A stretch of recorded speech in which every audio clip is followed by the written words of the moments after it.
Coucou, bienvenue sur ma chaîne YouTube, c'est Marie avec un I, j'espère que vous allez bien. Moi, ça va.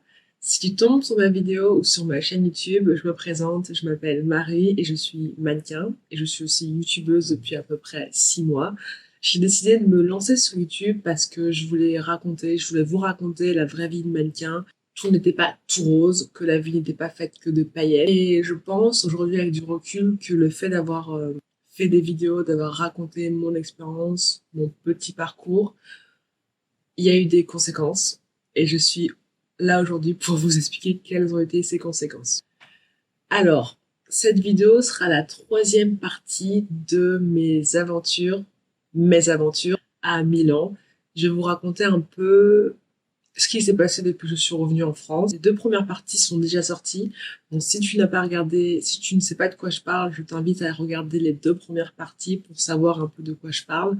Je fais un micro-résumé. Je suis partie à Milan parce que j'avais une agence qui me représentait à Milan et ils m'ont demandé de venir in town. J'y suis allée et ça a été vraiment catastrophique. Quand je suis rentrée en France, j'ai pris un peu de temps pour leur envoyer un mail, pour leur expliquer mon ressenti, et la suite a été c'était vraiment les montagnes russes, c'était n'importe quoi. Que j'ai envoyé un mail 3 jours après mon retour en France où j'expliquais, comme tout ce que j'ai expliqué sur YouTube, l'appartement insalubre, les conditions de travail que je ne comprenais pas, le fait qu'on me demande de mentir à certains castings, le manque de confiance, enfin plein de choses. Et je leur ai expliqué ça avec mes mots. Un mois plus tard, j'ai reçu une réponse de la part d'une personne, la directrice de l'agence, la directrice de No Logo m'a répondu, alors que de base, j'avais envoyé un message à Booker qui s'occupait de moi. Et sa réponse a été vraiment, mais vraiment à côté de la plaque. C'était à base de oui, c'était quoi le terme qu'elle avait employé? Bref, que j'étais irrespectueuse, que je manquais de respect, que je ne comprenais pas, que je ne comprenais rien, que je n'étais pas partie à Milan en vacances parce que je me plaignais qu'il m'appelait tout le temps, en soi, que je n'avais pas le droit de me plaindre.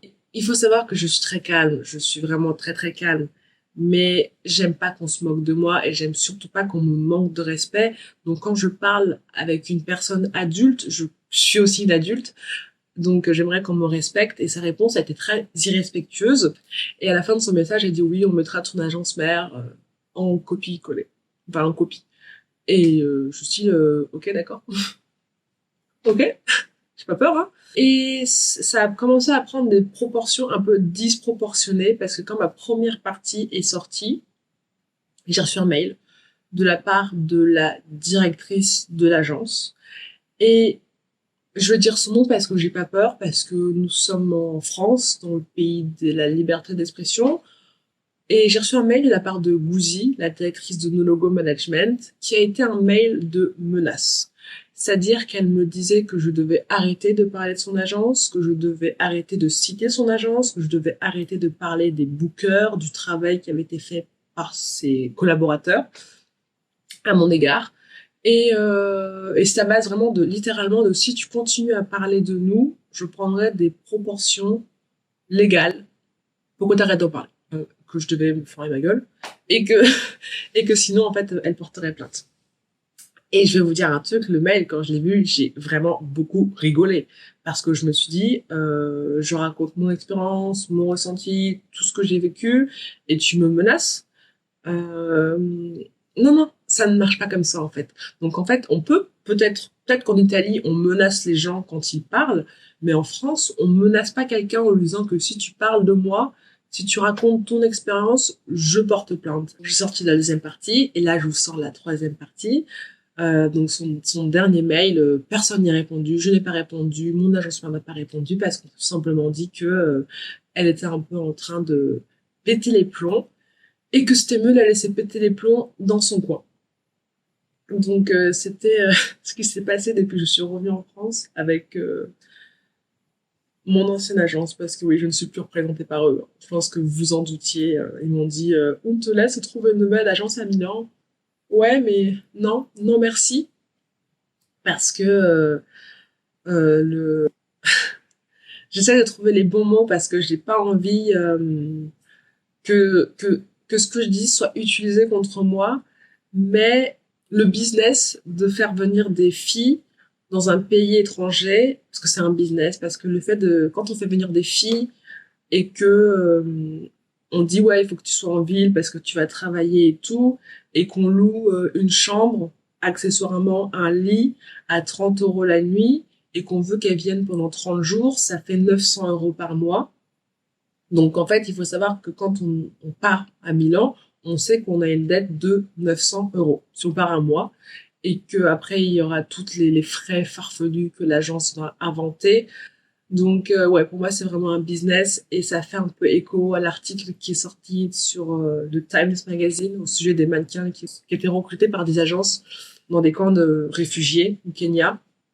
Et donc cet article, je me suis dit en fait, c'est un truc, tout le monde, toutes les mannequins, nous sommes au courant de ça, des dettes, euh, du trafic, de la misère qu'il y a dans ce milieu. Mais moi, je décide d'en parler parce que je me dis, je pense que je vais pas dire, c'est un peu un combat. Voilà. Littéralement, ça va être mon combat de parler de toutes ces choses dans ce milieu et on va rebondir. On va bondir à la deuxième partie de la vidéo. Ces derniers mois n'ont pas été très très faciles pour moi. Que je vous le dise. Pour ceux qui savent, j'étais représentée par une agence de mannequins à Paris. Je ne vais pas la nommer parce que je n'ai pas envie, voilà, bref. Et je travaillais décemment avec eux, j'avais des jobs de temps en temps, par-ci, par-là. Mais moi, il faut savoir que j'ai quelque chose de mon caractère qui fait que je suis une taiseuse. On n'a pas l'impression, mais je suis une taiseuse. Je suis quelqu'un qui reste dans son coin, qui parle pas, qui parle peu. Mais quand elle parle. Et j'avais un peu cette espèce de petit problème depuis quelques mois, que on ne donnait pas mes contrats de travail. Et il faut savoir que quand on est mannequin, on est censé vous donner vos contrats de travail la veille de votre job. Et moi, il y avait un booker en particulier qui me bookait sur des jobs, mais qui ne me donnait pas mes contrats de travail. C'était un grand problème pendant quelques mois. Et, euh, et un jour, je me suis réveillée et quand j'ai commencé à faire un peu, pas mes comptes, mais quand j'ai commencé à faire le truc des impôts, là, je me disais, mais en fait, il me manque plein de contrats de travail. Il m'en manquait à peu près 6. On s'est relancé une fois, deux fois. Est-ce que tu parles mes contrats de travail? Je parle mes contrats de travail. Et personne ne répondait. Et un jour, j'étais au téléphone avec ma mère et j'ai un peu pété un plomb. Ma tête a un peu fait. Et je me suis dit, ok, c'est bon là. J'ai besoin de mes contrats de travail. Et donc, j'ai envoyé un mail à l'agence. Et j'ai dit, moi, j'ai un rendez-vous avec l'URSSAF, j'ai besoin de mes contrats de travail. Et quand on dit le mot URSSAF, je pense dans n'importe quel métier, les gens répondent très rapidement. Quand il y a l'URSSAF, là, les gens ne blaguent pas. Le mail est parti à 18h. À 18h05, j'ai eu une réponse, mais qui n'a pas été une réponse comme... C'était pas la réponse que je voulais entendre, que je voulais lire, en fait. Et ça a été à base de, tiens, on te donne ce contrat, le prochain, on te le donnera ASAP. Je te demande mon contrat, pourquoi tu me dis que tu me le donnes ASAP? Bref, on donne le contrat. Et il faut savoir que j'avais aussi plein de petits soucis, c'est-à-dire que quand je faisais des Polaroids à l'agence, je demandais à ce qu'on me les envoie, on me les envoyait jamais. J'étais passée une fois à l'agence pour faire mes photos. Le photographe m'avait dit ouais, je te les enverrai une fois, deux fois. J'ai relancé, jamais il m'a donné mes Polaroids, jamais il ne m'a donné mes photos. Ok. Et j'ai envoyé un message à une bookeuse parce qu'il faut savoir que ma bookeuse référente était en congé maternité. Donc en fait, elle n'était pas là. Et vous allez comprendre plus tard. Ça a été, en fait, c'est bête parce que je pense que si elle avait été là, ce problème aurait été réglé autrement.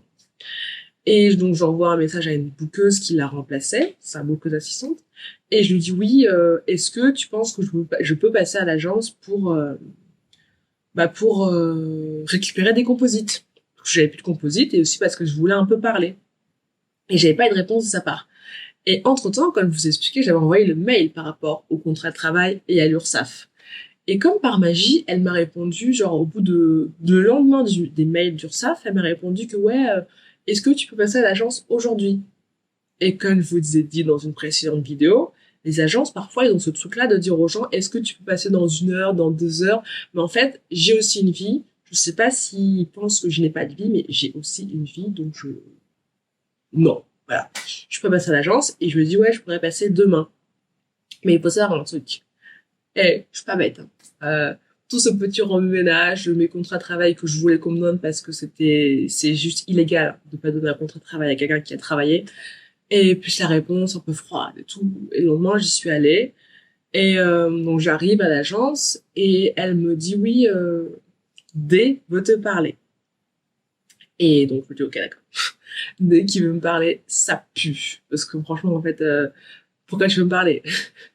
J'étais un peu en mode ok, bizarre le truc, bizarre l'ambiance, guet-apens. Ça a été le guet-apens du jour. Franchement, c'est comme si j'avais été un lapin et qu'on m'avait mis une cage et que j'avais fait et qu'on avait fermé la porte. Guet-apens. Donc j'arrive et D me dit oui, voilà, Marie, on n'arrive pas à te faire travailler, c'est compliqué pour nous. Et donc ça le fait mal pour nous, donc nous, l'agence, de pas arriver à te faire travailler parce qu'on propose ton profil, mais les clients sont pas intéressés, bla bla bla bla bla. Et en fait, elle m'a pris tellement de cours que je me suis dit waouh, ah ouais, d'accord, ok, c'est comme ça que ça se passe en fait. Sauf que j'ai quand même parlé un peu. Donc je lui dis ouais mais tu sais que moi on me propose de faire des shootings, enfin on me dit de faire des shootings où je ne suis pas payée, mais que ça me fera des belles photos. Mais les photos ça fait genre 6 mois voire un an que personne les a mis sur le site de l'agence, que moi j'ai plein de photos que je demande à ce qu'on récupère mais que personne ne les met sur le site de l'agence. Donc je lui dis en fait c'est certain que si tu proposes mon profil mais que j'ai les mêmes photos depuis genre un an et demi, le client il va se dire mais en fait cette fille elle bosse pas, pourquoi je la prendrais? Ce premier point. Et puis elle me dit ah bon t'as fait des photos et tout, donc ouais je dis ouais j'ai fait des photos, regarde, je lui montre les photos, elle me dit ah ouais mais je connais pas, je dis ouais tu connais pas, parce qu'en fait les photos c'est que j'avais dû les récupérer moi-même. Donc, en fait j'avais contacté chaque photographe m'avait envoyé les photos, j'avais envoyé les photos au fameux booker qui ne me donnait pas mes contrats de travail, il en avait rien à faire en fait, j'ai fait son taf, mais même après juste mettre les photos sur le site il ne l'avait pas fait. Voilà. Et donc, elle me dit, ouais, bah, franchement, c'est trop dommage, mais tu m'enverras les photos et tout et tout. Elle me dit, mais tu vois, en fait, le truc, c'est que euh, personne n'est au courant de ce que je vais vous raconter. C'est-à-dire que, à part mes amis proches, mais sinon, personne n'est au courant. Mais que, voilà, à ce qui paraît, j'étais pas suffisamment mince, qu'il fallait que je perde du poids, que... voilà, je vais pas vous dire les conseils qu'on m'a donnés parce que c'est vraiment des conseils à la con. Certes, c'est une personne qui a découvert une mannequin hyper connue, hyper célèbre, mais avec tout ce qui se passe, avec tout ce truc de body positivité, on... ouais, c'était un peu chelou, quoi. Hashtag chelou de dire ça. Bref, que j'étais trop entre les deux. J'étais trop in between. Je suis pas assez mince, je suis pas assez grosse. À ce qui paraît, je suis normale. Donc, je savais pas que porter des pantalons taille 34, c'était normal ou trop entre les deux. Mais je l'ai appris, ça, il y a quelques mois, que j'étais trop normale, qu'il fallait que je perde du poids, qu'il fallait que je perde entre 3 et 5 kilos. Voilà. Ce sont des facts. Voilà, c'est dommage, hein, parce que, comme je vous dis, si la bouqueuse qui s'occupait de moi avait été là, cette histoire n'aurait pas pris des proportions et il n'y aurait pas eu des choses de dites, parce que je ne veux pas vous répéter tout ce qu'on m'a dit, mais il n'y aurait pas eu des choses de dites aussi méchantes et vraiment très très border. Très border. Deux personnes qui étaient dans la pièce avec moi savent ce qu'elles ont dit, savent ce qu'elles ont entendu, et donc je pense que... voilà, chacun a sa conscience. Moi, je sais que ma conscience, c'est pas de dire à des gens de limite ne plus manger pour perdre du poids. Moi, je sais que j'ai ma conscience sur ça. Voilà. Et puis, elle me dit tout ça et tout. Moi, je suis un peu en mode, ok, mais t'as des conseils? Elle me dit, donc, tu sais, j'ai un peu fait l'idiote. Hein. J'ai dit, mais c'est quoi tes conseils? Et donc, les conseils qu'elle me raconte, c'est ce que je viens de vous raconter. Et, euh, et voilà. Et donc après, je lui ai dit la fameuse histoire des contrats de travail. Je lui ai dit, ouais, mais est-ce que tu trouves ça normal qu'en fait, quand je fasse des jobs en 2022, on va dire, que j'ai toujours pas reçu mes contrats de travail? Et là, elle me dit une phrase qui est, ah ouais, c'est vrai qu'on peut avoir des problèmes par rapport à ça. Et c'est vrai qu'en fait, qu'on se dise, hein, quand tu fais un job et que ton contrat de travail, on ne te le donne pas avant, mais qu'on te donne un an plus tard, c'est bizarre. Hashtag toujours bizarre. Parce que un contrat de travail, c'est quelque chose où le mannequin est censé savoir combien il va toucher, plein de trucs. Mais en fait, ce qui se passait, c'est qu'avec ce fameux booker, il me disait des sommes et j'ai pas mon contrat de travail. Et quand j'avais mon contrat de travail après le job, ça correspondait pas aux sommes qu'on m'avait dit. Mais bon, qui n'engage que moi. Voilà. Mais bon, de toute façon, le principe de mes contrats de travail, je les ai tous, sauf que c'est écrit le jour du job et ils sont tous antidatés. Voilà. Donc je suis pas là pour, surtout je suis même pas là pour mentir en fait, je suis vraiment juste là pour vous raconter la vérité et ma version des faits. Mais si les gens pensent que je suis en train de mentir ou si les gens se disent que je mens, je fais ça pour le buzz, mentir et d'être là à vous raconter ça, mais c'est aussi une des faces cachées du monde du mannequinat, c'est que tout n'est pas très réglo, alors que dans d'autres métiers, la personne a son contrat de travail quand elle, avant de faire son job, donc elle signe son contrat de travail, et puis après, bah, elle a des fiches de paye, elle a des trucs qui sont pas trop bizarres, voilà. Mais donc c'est une face cachée du monde du mannequinat. Les mannequins sont au courant, les agences sont au courant, mais ce serait bien que d'autres personnes aussi soient au courant parce que quand on pense mannequin, on pense ouais, elle gagne beaucoup d'argent. Pas du tout.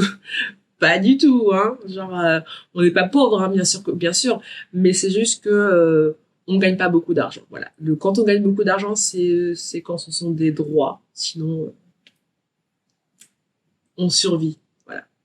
Quand votre agence vous prend 40% et qu'après l'État vous prend 30% et qu'il vous reste 30%, c'est peu. Voilà. Quand on facture une journée à 1000 euros et qu'il vous reste 300 euros pour vous, bah, en soi, désolé de dire ça, mais c'est peu, hein. Donc, c'est le monde du mannequinat. Voilà. C'est le métier. Il y a des côtés positifs et des côtés négatifs, mais quand on fait un peu le petit tableau, j'ai plus l'impression qu'il y a beaucoup de choses négatives et que c'est peut-être pour ça que les agences veulent des jeunes filles parce qu'ils savent que quand on est un peu plus jeune, on est un peu plus malléable, on dirait un peu plus oui en mode ouais mais c'est trop bien, c'est la fame. Et quand on a un certain âge, on réfléchit un peu plus, on réfléchit différemment. Bref. Et elle me dit donc voilà, on te laisse partir. Et donc je lui dis mais tu sais que je veux aussi partir hein, parce que tu sais tout ce que tu me dis je le voyais de manière un peu différente. Voilà. Je me disais pas tiens je suis grosse, faut que je perde du poids, faut que j'arrête de faire du sport, mais je me disais que j'allais partir. Donc je lui dis au final en fait la finalité c'est qu'en fait on avait la même chose en tête, mais une personne est venue avec des gros sabots, voilà, vraiment genre très très brut, et une autre personne est venue en mode je peux récupérer des composites et puis peut-être qu'on peut aussi parler de est-ce que je reste avec vous, est-ce que je me casse. Mais voilà, moi le tout c'est que je voulais vraiment attendre que ma bouqueuse référente soit là pour un peu gérer la situation, pour un peu plus discuter avec elle. Et donc je suis partie. Et mais dites-vous qu'en fait, quand je suis partie, je lui ai expliqué mes méthode de contrat de travail et tout, mais il a quand même fallu que je bataille pendant pratiquement un mois pour qu'il nomme mes contrats de travail. C'est-à-dire que je suis partie de l'agence, je suis partie, j'ai fait ma lettre de démission comme elle m'a demandé de le faire, et puis ma caméra avait chaud. Et donc, comme je vous dis, ils ont tardé à me donner mes contrats de travail. C'est vraiment, j'ai dû batailler pendant des jours pour avoir mes contrats de travail. Je relançais. Et à un moment donné, en fait, ce qui se passe, c'est qu'il y a une personne de ma famille qui est avocate et est au courant de tout ce qui se passait et tout. Et il m'a dit, en fait, ce qui va se passer, c'est qu'en fait, je vais devoir leur envoyer un message pour qu'ils donnent tes contrats de travail, accessoirement aussi ton argent, parce qu'il me devait aussi de l'argent. Et je me suis dit, on va pas en arriver là. Faut pas que ça prenne des proportions quand même. Voilà. Et donc j'ai envoyé un message à une fille, une bouqueuse qui remplaçait ma bouqueuse référente parce que je me suis dit voilà, on va essayer quand même de voilà.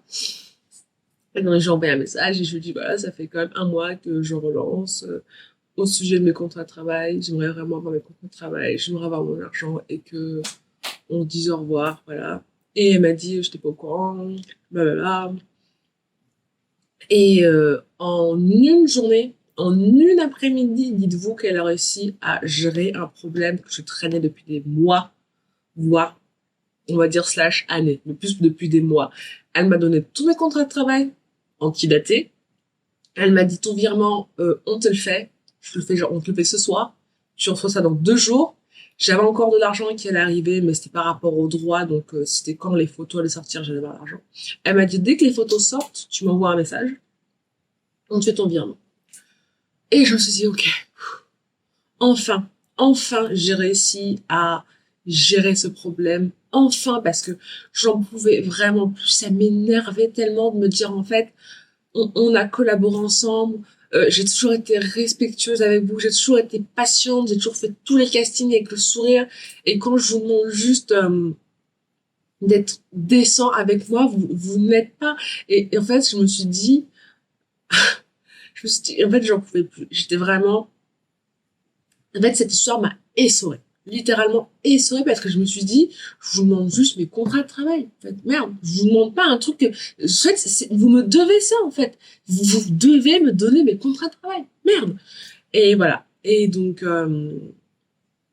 voilà comment cette histoire de contrat de travail a fait que ça m'a révoltée.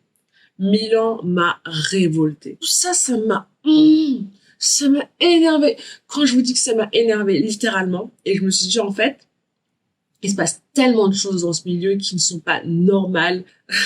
Et je me suis dit, j'ai commencé sur TikTok, mais je me suis dit, en fait, j'ai une chaîne YouTube, il faut que je m'en serve pour en parler, pour que les gens soient au courant de comment ça se passe.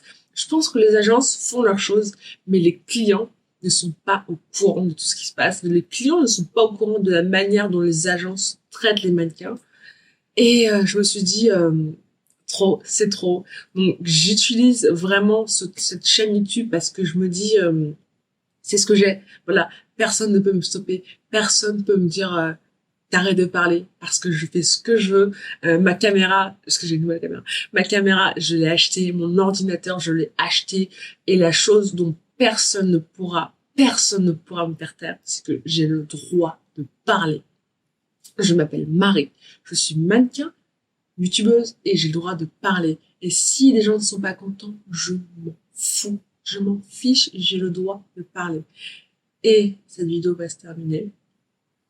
Et je vais vous dire pourquoi au début, je sais que cette vidéo il y avait des conséquences. Il y a des conséquences quand on fait des actes. Et comme je vous ai dit, je n'ai plus d'agence à Paris. Je ne suis plus représentée par une agence à Paris. Et donc là, je suis à la recherche d'une nouvelle agence, mais mon petit doigt ici me dit que peut-être que ma vidéo, peut-être que le fait que je tape du poing, peut-être que le fait que je gueule, c'est arrivé dans certaines oreilles, parce que pratiquement toutes les agences parisiennes, aucune ne veut me représenter. Et je me dis, that's weird, parce que ça se trouve peut-être que je suis... Non. Je voulais penser à un truc, mais je repensais à une amie que j'ai vue il y a quelques jours qui m'a dit, mais non, arrête de dire ça. Non. Fanny. Et j'en parlais avec elle et je disais, mais ça se trouve, peut-être que je suis pas faite pour ça, peut-être que, genre, je suis pas... Et elle m'a dit, mais Marie, genre, bien sûr que si. Et franchement... Alors, ma caméra a eu chaud. À côté, il y a plus de lumière parce que la batterie est... Pourtant, je voulais être professionnelle. Bref, la vidéo va bientôt être terminée et je vous disais que j'avais un peu une espèce de... Il y a quelques jours... Enfin, depuis quelques mois, j'ai vraiment ce truc-là de remise en question constante, de me dire que je suis peut-être pas suffisamment belle, je suis peut-être pas suffisamment mince, que je suis peut-être pas suffisamment... En fait, je me remets constamment en question. Et à chaque fois, heureusement que j'ai mon entourage, heureusement que j'ai mon partenaire, heureusement que j'ai ma mère, heureusement que j'ai mes amis. Heureusement, voilà, heureusement que je suis entourée de belles personnes et de personnes qui me disent les choses clairement, qui me disent clairement que oui, le fait que tu aies une chaîne YouTube, ça n'aide pas, ça ne t'aide pas parce que ils sont pas contents, les gens en fait ne veulent pas qu'on parle. Mais je peux pas me taire, en fait, il y a trop d'injustice et dites-vous que moi je vois ça d'un prisme d'une fille française qui habite en France. Mais il y a des filles qui vivent encore pire, des filles étrangères qu'on ramène en France et elles sont dans des situations qui sont vraiment dégueulasses. Et j'en parlerai dans ma prochaine vidéo. Donc, je vais pas trop me plaindre. J'ai quand même le droit de me plaindre, mais je me dis qu'il y a toujours pire. Donc voilà, c'était un peu ce qui s'est passé depuis ces quelques mois. Depuis. Et voilà, j'ai décidé de vous en parler aujourd'hui parce que je me dis, il faut en parler. Voilà. Le dernier point très important. Ne croyez pas tout ce que vous voyez sur Internet. Le body positive, la confiance en soi, on booste la femme, tout ce que vous voyez, tout n'est pas très vrai. Donc, voilà. C'était ma vidéo. Je sais pas combien de temps elle va durer, mais j'avais besoin de vous raconter ça. Si ça vous a plu, et j'espère que ça vous a plu parce que franchement, si vous dites que ça ne vous a pas plu, c'est que vous êtes peut-être des personnes, la meuf qui commence à insulter les gens. Bref, j'espère que ça vous a plu et restez connectés pour la prochaine vidéo. N'hésitez pas à commenter, juste ici, liker, et vous abonner. Bisous.